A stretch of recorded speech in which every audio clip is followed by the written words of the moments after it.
Bismillahirrahmanirrahim. Saya akan menjelaskan tentang makhluk hidup.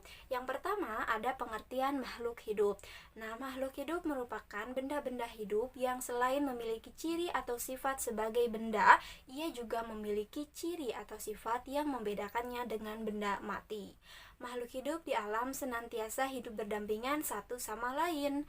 Kumpulan hewan atau spesies yang sama disebut dengan populasi. Contohnya seperti populasi burung, populasi harimau, populasi gajah, dan populasi unta misalnya.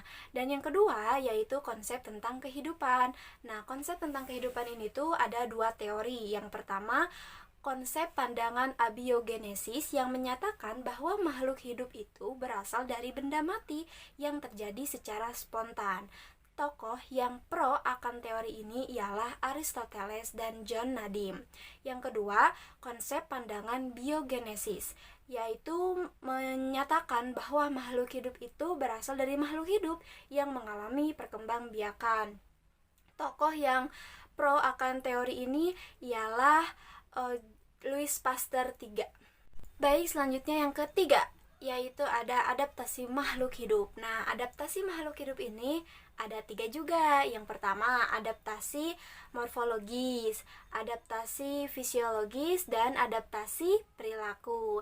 Yang akan saya jelaskan ialah tentang adaptasi morfologis. Adaptasi morfologis ialah adaptasi yang dilakukan makhluk hidup dengan lingkungannya sesuai dengan struktur atau organ tubuh yang nampak dari luar dan mudah dikenali, sehingga adaptasi ini itu mudah banyak dikenali dan sudah banyak juga ditemukan. Contohnya, nih kita langsung ke contohnya aja ya. Contohnya yaitu morfologis pada manusia. Oke, pada manusia. Yang pertama yaitu ketika kulit manusia terlalu lama terkena sinar matahari pasti akan berubah menjadi warna hitam. Lalu yang kedua, hidung diciptakan itu menonjol dari wajah. Itu tuh untuk apa? Untuk memudahkan kita dalam melakukan pernafasan. Lalu ada contoh selanjutnya yaitu nih lubang hidung. Lubang hidung itu kan menghadap ke bawah gitu ya, menghadap ke bawah, bukan ke atas, ke samping atau ke depan gitu. Itu tuh untuk apa? Untuk agar air tidak mudah masuk ke dalam hidung. Lalu yang selanjutnya, contoh yang selanjutnya yaitu uban. Nih, manusia akan mengalami uban rambut berwarna putih itu ketika usianya sudah lanjut. Lalu yang selanjutnya telinga. Nih, telinga ya, coba teman-teman perhatikan telinganya. Telinga itu diciptakan menghadap ke depan, ya, menghadap ke depan. Itu untuk apa? Karena untuk memudahkan manusia mengambil gelombang suara. Jadi, segala sesuatu yang sudah Allah ciptakan pasti ada kegunaannya, teman-teman. Jadi sekarang pada tahu kan? Baik teman-teman, selanjutnya yaitu morfologis pada hewan. Nah, morfologis pada hewan ini dilihat dari tiga bentuk. Yang pertama bentuk kaki, yang kedua bentuk paruh, dan yang ketiga cara serangga untuk memperoleh makanannya. Yang pertama bentuk kaki. 1. Kaki berenang. Nah, hewan yang mempunyai kaki untuk berenang itu cirinya mempunyai selaput di antara jari-jarinya. Contohnya bebek, itik, dan angsa. Lalu yang kedua, kaki pemanjat. Nah, hewan yang sering memanjat itu mempunyai 2 jari di depan dan 2 jari di belakang. Contohnya itu seperti burung kutilang. Lalu yang ketiga ada bentuk kaki hewan petengger. Yaitu mereka itu punya 4 jari, tapi bentuknya itu kecil. Contohnya itu seperti burung pipit. Lalu yang selanjutnya yaitu bentuk kaki pejalan. Ia mempunyai ciri yang kakinya itu panjang tapi tegak gitu ya, panjang tegak. Contohnya seperti ayam dan unta. Lalu yang terakhir yaitu bentuk kaki pencengkram. Nah, bentuk kaki pencengkram ini itu bentuknya pendek, tajam, dan memiliki kuku yang runcing. Contohnya seperti elang dan raja wali. Baik, selanjutnya yaitu morfologis pada hewan dilihat dari bentuk paruhnya. Yang pertama, ada pemakan biji-bijian. Ia memiliki paruh yang pendek namun kuat, contohnya seperti burung merpati. Lalu yang kedua, pemakan daging. Nah, pemakan daging ini memiliki ciri paruh yang kuat, tajam, lalu di ujungnya itu melengkung bagian depannya. Contohnya seperti burung elang dan burung gagak. Lalu yang selanjutnya ada pemakan ikan. Cirinya itu paruhnya itu ada kantongnya seperti burung pelikan. Ada juga nih hewan yang makan ikan, udang, hewan-hewan kecil yang ada di laut. Nah, ia memiliki paruh yang panjang dan runcing. Contohnya seperti burung bangau dan burung flamingo. Lalu yang keempat yaitu bentuk paruh penghisap madu. Nah, ia memiliki ciri panjang dan runcing juga. Contohnya seperti burung kolibri. Baik, yang selanjutnya yaitu cara serangga untuk memperoleh makanannya dilihat dari jenis mulut-mulut hewan. Yang pertama, mulut hewan penggigit. Ia memiliki ciri pendek, runcing seperti semut dan rayap. Dua, jenis mulut penghisap dan penusuk. Ia memiliki ciri panjang, runcing, dan contohnya itu seperti nyamuk. Dan yang ketiga, jenis mulut penghisap. Nah, jenis mulut penghisap ini cirinya itu yaitu memiliki belalai yang dapat dijulurkan dan dapat digulungkan kembali. Contohnya yaitu seperti kupu-kupu. Lalu ada jenis mulut penyerap. Contohnya itu seperti lalat, karena lalat mempunyai ciri ada spons yang berguna untuk menyerap air. Lalu ada yang terakhir itu ada jenis mulut penjilat. Nah, jenis mulut penjilat ini itu bentuknya itu panjang, contohnya seperti lebah. Baik, pembahasan terakhir yang akan saya bahas ialah tentang morfologis pada tumbuhan. Morfologis pada tumbuhan ada 3, yaitu tumbuhan xerofit, tumbuhan hygrofit, dan tumbuhan hydrofit. Tumbuhan xerofit, apa sih tumbuhan xerofit itu? Tumbuhan xerofit itu ialah tumbuhan yang dapat atau memang hidupnya itu di suhu yang kering, seperti kaktus, lili gurun, dan lidah buaya. Mereka itu biasanya ada di daerah-daerah yang kering seperti padang pasir gitu ya. Contohnya, contohnya seperti itu. Lalu cirinya mereka itu memiliki daunnya itu tebal dan kadang berubah-ubah bentuk. Lalu seluruh tubuhnya itu memiliki kutikula. Lalu selanjutnya batangnya itu tebal dan ia mempunyai akar yang panjang dan tersebar ke seluruh permukaan tumbuhan. Lalu yang kedua yaitu tumbuhan hygrofit. Nah, tumbuhan hygrofit itu ialah tumbuhan yang biasanya hidup di daerah-daerah lembab seperti contohnya tumbuhan paku dan tumbuhan lumut. Nah, cirinya ia memiliki daun yang lebar tapi tipis. Dan yang kedua, permukaan daunnya itu mempunyai laut daun atau biasa yang disebut dengan stomata. Lalu yang ketiga yaitu tumbuhan hydrofit. Tumbuhan hydrofit ini ialah tumbuhan yang hidup di air. Cirinya itu yaitu mempunyai rongga antar sel udara. Lalu kalau misalnya tumbuhan yang terendam keseluruhannya di air itu tuh memiliki dinding sel yang kuat. Tapi kalau misalnya tumbuhan yang akarnya di air, permukaannya daunnya di permukaan, yaitu memiliki juga rongga udara yang kuat yang terdapat di tangkai atau batang tumbuhan tersebut. Contohnya, contohnya itu yaitu teratai dan kangkung. Lalu ada juga nih tumbuhan yang hidup di air pasang surut. Pasti teman-teman pernah dengar kan? Nah, yaitu memiliki ciri akarnya itu panjang dan lebar. Seperti itu teman-teman. Mungkin sekian yang dapat saya sampaikan. Mohon maaf atas segala kekurangan dan kehilafannya.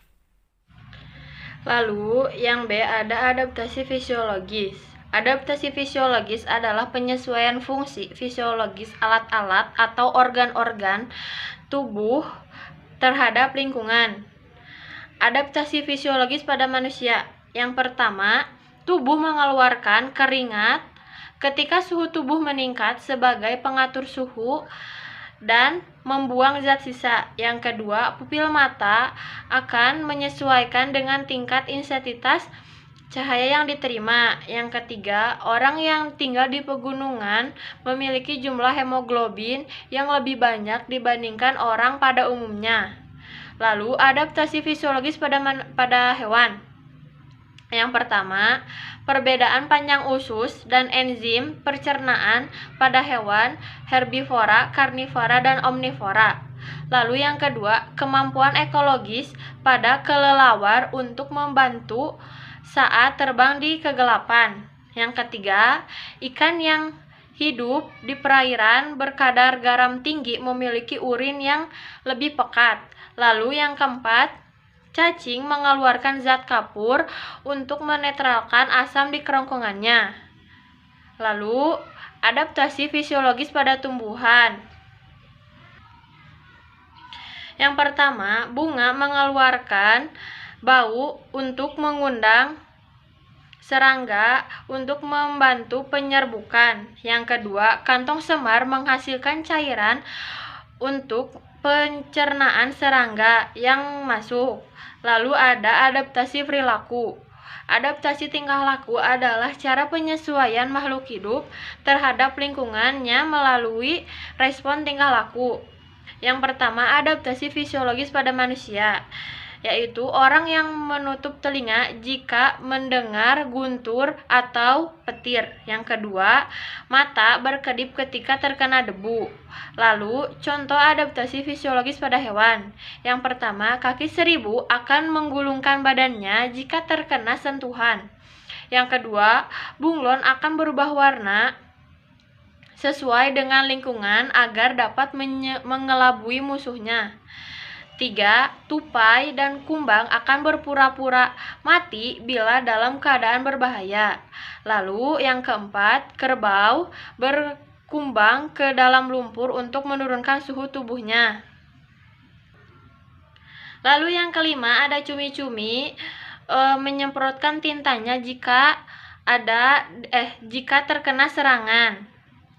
Yang keenam, rayap yang baru menetas menjilati zubur rayap dewasa untuk mendapatkan flagela. Lalu ada contoh adaptasi fisiologis pada tumbuhan. Yang pertama, putri malu akan menggulungkan daunnya jika disentuh. Lalu yang kedua, pohon jati akan menggugurkan daunnya pada saat musim kemarau untuk mengurangi penguapan. Lalu daun jagung akan menggulung jika suhunya terlalu panas. Lalu tumbuhan akan tumbuh condong ke arah mayoritas cahaya matahari. Lalu ada ekologi. Pengertian ekologi berasal dari dua kata dalam bahasa Yunani. Yang pertama, oikos dan logos. Oikos artinya rumah atau tempat tinggal, sedangkan logos artinya ilmu. Jadi, semula ekologi artinya ilmu yang mempelajari organisme di tempat tinggalnya. Saat ini, ekologi lebih dikenal sebagai ilmu yang mempelajari struktur dan fungsi dari alam.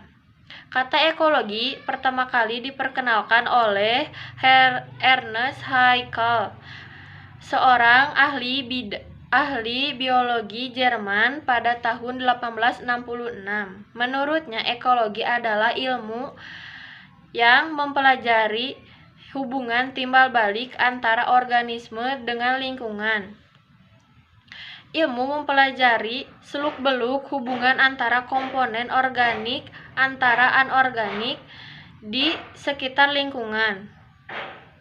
Beberapa pakar biologi abad ke-18 dan ke-19 telah mempelajari bidang-bidang yang kemudian termasuk ke dalam ruang lingkup ekologi. Bahkan jauh sebelumnya, Aristoteles dan Hippothales, para filsuf Yunani, telah menulis beberapa materi yang sekarang termasuk dalam bidang ekologi.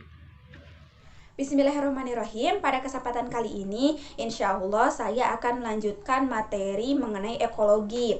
Telah disinggung sebelumnya bahwa yang dimaksud ekologi secara sederhana ialah suatu ilmu yang mempelajari mengenai struktur dan juga fungsi dari alam. Nah, pada kesempatan kali ini saya akan menjelaskan mengenai ruang lingkup ekologi dan juga klasifikasi pembagian ekologi. Nah, berkenaan mengenai ruang lingkup ekologi ini tergambarkan secara sederhana dalam spektrum biologi yang ada di samping saya. Nah, di sana terdapat makromolekul, kemudian protoplasma, ada sel, jaringan, organ tubuh, sistem organ, kemudian ada organisme, kemudian populasi, komunitas, ekosistem, dan juga biosfer. Nah, yang pertama ada protoplasma. Protoplasma merupakan zat hidup dalam sel dan terdiri atas senyawa organik yang kompleks. Contohnya seperti protein dan juga karbohidrat. Nah, yang kedua ada sel. Sel merupakan satuan dasar organisme yang terdiri atas protoplasma dan inti yang terkandung dalam membran. Membran itu sendiri merupakan komponen yang menjadi pemisah dari satuan dasar lainnya. Nah, yang ketiga ada jaringan. Jaringan adalah kumpulan sel yang memiliki bentuk dan fungsi yang sama, misalnya jaringan otot. Nah, yang keempat ada anggota tubuh atau organ. Nah, anggota tubuh atau organ ini merupakan bagian dari suatu organisme yang mempunyai fungsi tertentu, misalnya kaki dan juga telinga pada hewan, ataupun daun dan juga akar pada tumbuhan. Nah, kemudian yang kelima ada yang dimaksud dengan sistem organ. Sistem organ ini merupakan kerjasama antara struktur dan fungsi yang harmonis. Misalnya ada kerjasama mata dengan telinga, mata dengan tangan, dan juga hidung dengan tangan. Nah, yang keenam ada yang dimaksud dengan organisme. Organisme ialah suatu benda hidup, jasad hidup, dan juga makhluk hidup. Yang selanjutnya, yang ketujuh, ada yang dimaksud dengan populasi. Nah, populasi adalah kelompok organisme yang sejenis dan hidup beranak pada suatu daerah tertentu. Contohnya populasi rusa yang hidup di Pulau Jawa. Nah, kemudian yang kedelapan ada yang dimaksud dengan komunitas. Komunitas adalah semua populasi dari berbagai jenis organisme yang menempati suatu daerah tertentu dan terjadi interaksi di setiap populasi tersebut satu dengan yang lainnya. Misalnya populasi rusa berinteraksi dengan populasi harimau di Pulau Sumatera, atau populasi ikan mas berinteraksi dengan populasi ikan mujair. Kemudian yang kesembilan ada yang dimaksud dengan ekosistem. Nah, ekosistem ini ialah tatanan kesatuan secara utuh menyeluruh antara segenap unsur lingkungan hidup yang saling mempengaruhi, dan nanti akan dijelaskan lebih rinci oleh pemateri selanjutnya. Nah, kemudian ada yang dimaksud dengan biosfer. Biosfer ini ialah lapisan bumi tempat ekosistem beroperasi. Lapisan biosfer ini kira-kira 9.000 meter di atas permukaan bumi, beberapa meter di bawah permukaan tanah, dan beberapa ribu meter di bawah permukaan laut. Nah, selanjutnya klasifikasi pembagian sistem ekologi.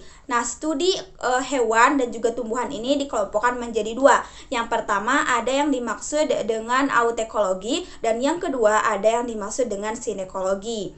Nah, yang pertama, autekologi. Autekologi ini merupakan studi hubungan timbal balik suatu jenis organisme dengan lingkungannya. yang pada umumnya bersifat eksperimental dan juga induktif. Contohnya, ekologi tikus yang diberi perlakuan yang berbeda. Misalkan yang satu ruang geraknya itu terbatas dan yang satu diberikan ruang gerak yang bebas. Nah, kemudian dalam jangka waktu tertentu diukurlah kemampuan perkembangan otaknya.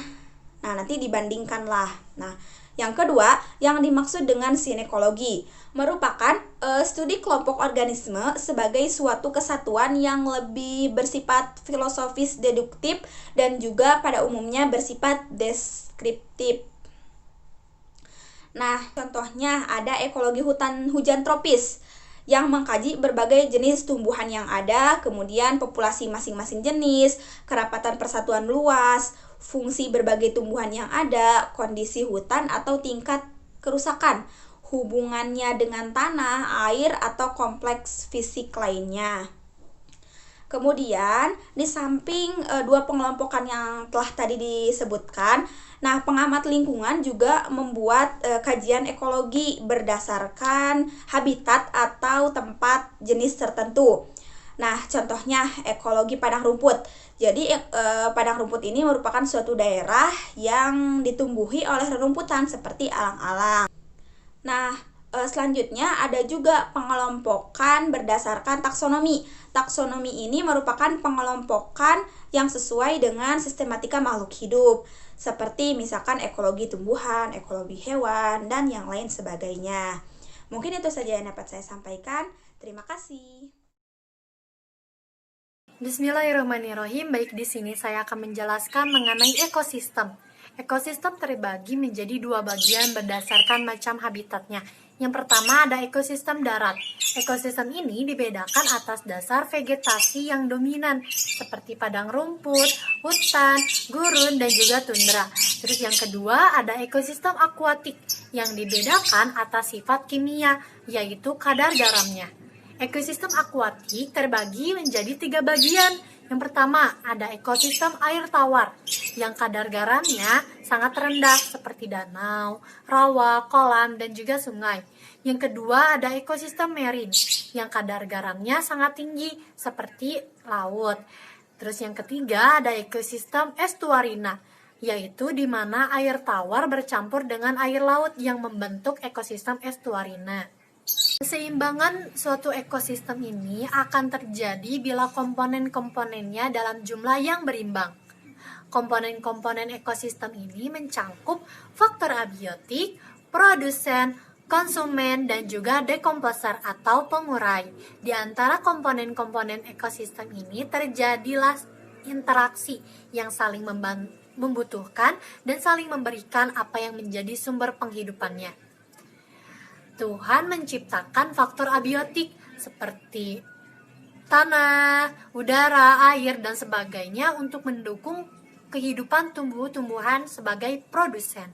Kemudian, tumbuh-tumbuhan tersebut menjadi pendukung kehidupan organisme lainnya seperti binatang dan juga manusia sebagai konsumen maupun detrivora.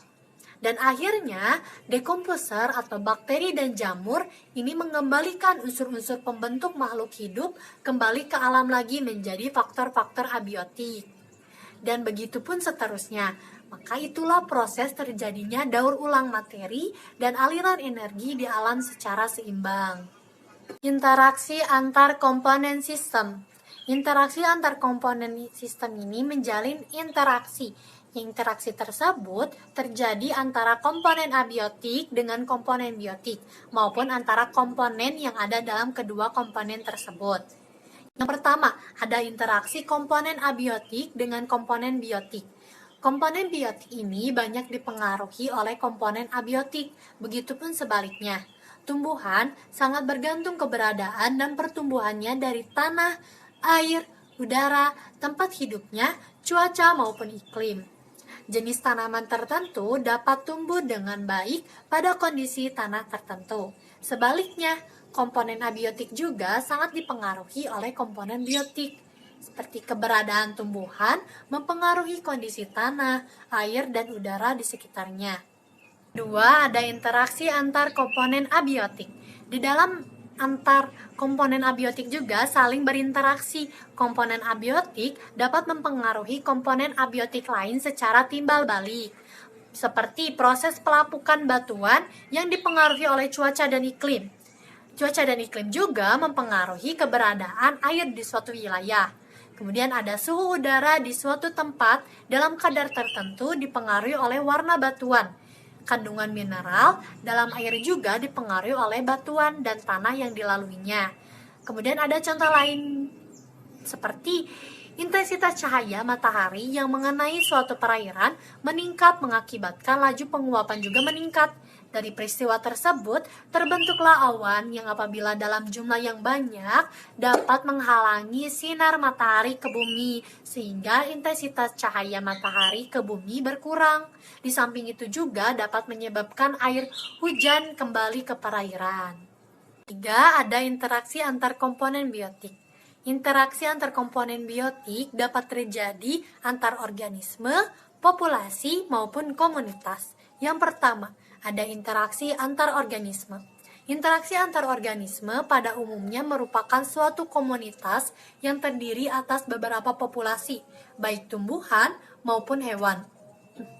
Di antara individu tersebut akan terjadi berbagai kemungkinan tipe interaksi biologis antara individu yang satu dengan individu yang lainnya, seperti tanaman padi dengan bekicot, kerbau dengan burung jalak, dan lain sebagainya. Yang kedua, ada interaksi antar populasi. Interaksi antar populasi dapat melibatkan dua atau lebih populasi makhluk hidup. Seperti halnya interaksi antar individu, interaksi antar populasi terdiri atas beberapa tipe, yaitu kompetensi dan amensalisme. Kompetensi melibatkan dua atau lebih populasi yang membutuhkan atau menggunakan sumber daya yang sama, tetapi jumlahnya terbatas. Kompetensi dibedakan atas kompetensi intraspesifik dan juga kompetensi interspesifik. Kompetensi intraspesifik merupakan kompetensi yang terjadi atas organisme dengan spesies yang sama. Kompetensi interspesifik adalah kompetensi yang terjadi antara organisme dengan spesies yang berbeda. Terus yang ketiga, ada interaksi antar komunitas. Komunitas adalah kumpulan beberapa populasi berbeda yang saling berinteraksi di suatu wilayah yang sama. Selanjutnya seperti komunitas padang rumput yang dihuni oleh beberapa populasi, diantaranya seperti kuda, banteng, ular, belalang, singa, macan, serigala, dan lain sebagainya. Terima kasih. Mohon maaf bila